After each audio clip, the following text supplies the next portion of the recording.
Hola, bienvenidos a este video. Tendremos la oportunidad de abordar el proceso de escritura de un caso.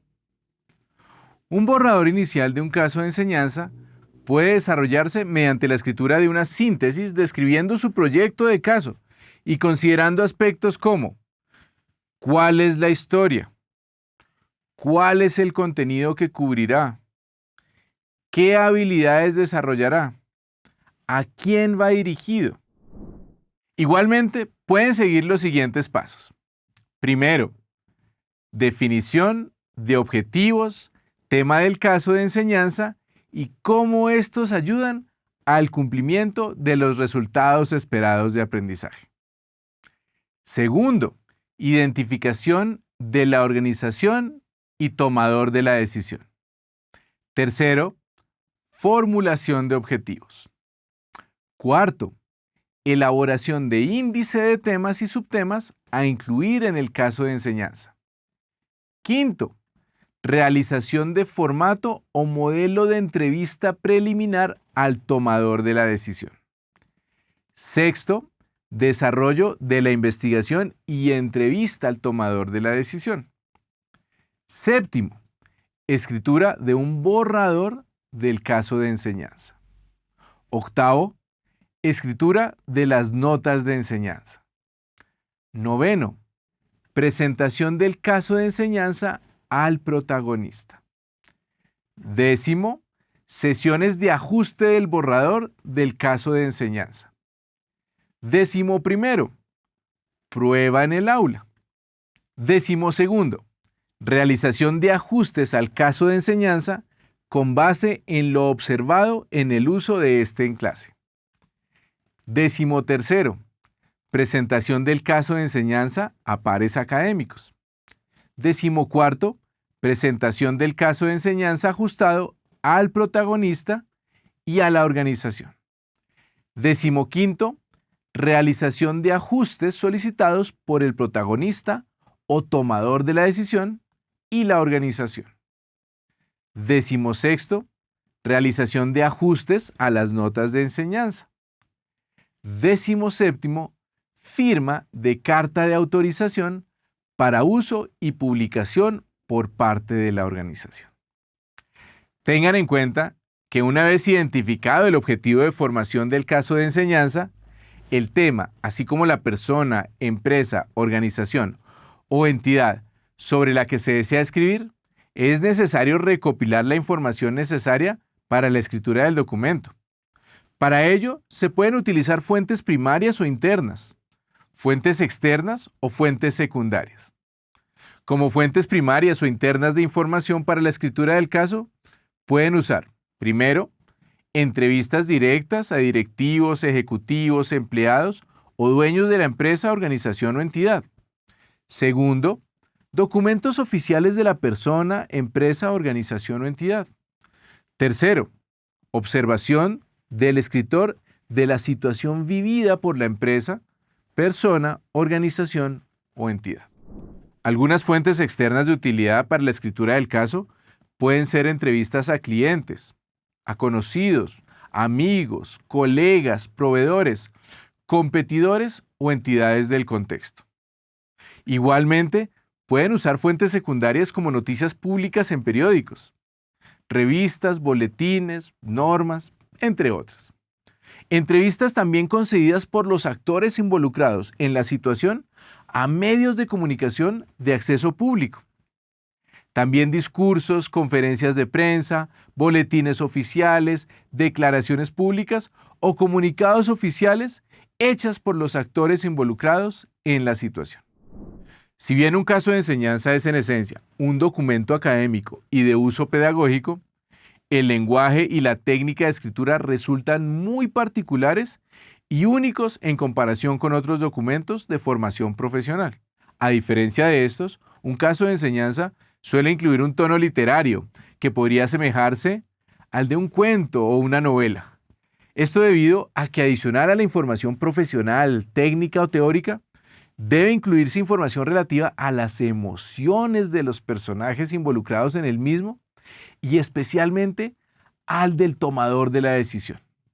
Por ejemplo, Una decisión respecto al crecimiento de ventas de una empresa podría generar resultados muy positivos, pero al mismo tiempo involucra la angustia del tomador de la decisión de equivocarse y generar una caída en las ventas, una quiebra de la empresa y dentro de ella la necesidad de despedir gente o perder su mismo empleo y verse en una situación angustiante y no necesariamente buena. Un ejemplo de lo anterior es, ante la posible decisión, Juan se sentía muy angustiado porque de ella dependía el futuro de la organización. Adicional al tono emocional que se debe incluir en un caso de enseñanza, es importante redactarlo en tiempo pasado y más específicamente en pretérito imperfecto, que se usa para describir y expresar hábitos pasados. Algunos ejemplos de este tiempo son había, hablaba, pensaba, era, eran o estaban. Otro tiempo que se puede utilizar para redactar un caso de enseñanza es el pretérito pluscuamperfecto, que expresa una acción pasada que ocurrió antes de otra acción pasada. Algunos ejemplos de este tiempo son había hecho, había considerado. Finalmente, el tercer tiempo de conjugación que se utiliza es el condicional simple. El uso más identificado con el condicional simple es cuando se quieren expresar eventos hipotéticos dando cierta condición. Unos ejemplos son pensaría, decidiría, podría. La decisión traería las siguientes posibles consecuencias. Estos tiempos de conjugación se utilizan debido a que, al momento de la lectura del caso de enseñanza, el estudiante debe sentir como si la situación se estuviera presentando en ese mismo momento y no que sucedió en el pasado y que ya se resolvió y no vale la pena analizarla. No pierdan de vista que los casos de enseñanza deben escribirse prioritariamente en tercera persona. Por otra parte, y como mencioné en un video anterior, los casos de enseñanza deberían evitar la inclusión de juicios de valor por parte del escritor. Esto para evitar sesgar el punto de vista de los estudiantes y no llevarlos a que se sientan inclinados o parcializados hacia cierta decisión o ciertas personas mencionadas en el caso de enseñanza. Un ejemplo de un juicio de valor por parte del autor del caso de enseñanza sería: la situación a la que se enfrentaba Juan era difícil de resolver. Como se evidencia, se está mencionando una afirmación, que la situación era difícil de resolver. Sin embargo, es posible que para Juan no fuera tan difícil, debido a su experiencia quizás. Otro ejemplo de un juicio de valor incorrectamente utilizado podría ser el siguiente: el presidente de la empresa era una gran persona, pero no se encontraba preparada para la dirección. Como se evidencia, el autor sesga la opinión al determinar de forma absoluta que el presidente no se encontraba preparado para el cargo. Sin embargo, en la práctica, esta podría ser la opinión de algunos, pero no necesariamente un hecho absoluto y real. Si el caso de enseñanza requiere el uso de los juicios de valor para generar una mayor emocionalidad, estos deberían atribuirse a los personajes que hacían parte de este y que formaban parte de la realidad empresarial y el contexto que vivía la organización y el tomador de la decisión. Un ejemplo podría ser: Juan pensaba que la decisión que tenía que tomar era muy difícil, ya que nunca en su carrera profesional se había enfrentado a tal situación. Consideren en la escritura de sus casos que si no se puede tener acceso directo al tomador de la decisión, se puede recurrir a declaraciones hechas por este o los demás actores involucrados en la situación que sea de público acceso.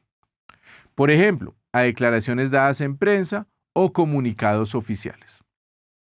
Es importante tener en cuenta que los casos de enseñanza no tienen solución correcta o incorrecta, por lo que en la escritura no debería el autor sesgar al estudiante hacia una decisión determinada.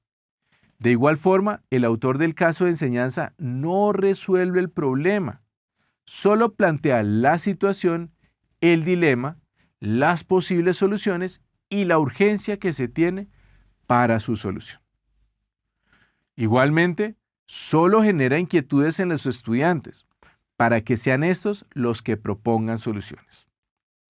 Un caso de enseñanza no es un documento académico en el que se explique la teoría o los conceptos que se pretende aprendan los estudiantes. Por lo anterior, no es conveniente que el caso de enseñanza incluya información teórica descriptiva o un análisis de los conceptos que se pretende enseñar. Los casos de enseñanza no deben mencionar hechos o situaciones posteriores a la fecha de la toma de la decisión. Esto debido a que tales datos no eran del conocimiento de la organización o el tomador de la decisión. Es recomendable que antes de publicar el caso, lo sometan a la revisión por parte tanto de la empresa como del tomador de la decisión y de pares académicos, tanto en la metodología del caso como disciplinares, que lo apoyen para que la versión final cumpla con todos los criterios requeridos en un caso de enseñanza. Una vez terminada la escritura del caso y revisado este por parte del tomador de la decisión, de la empresa y de pares académicos, podrán publicar con la autorización expresa y explícita del tomador de la decisión y de la empresa, junto con una carta de autorización de esta y un soporte legal de la existencia de la organización, si da lugar a ello. Para finalizar, recuerden que la información contenida en este video la pueden revisar las veces que sean necesarias hasta lograr una muy buena comprensión. Éxito en sus casos. Nos vemos en el próximo video.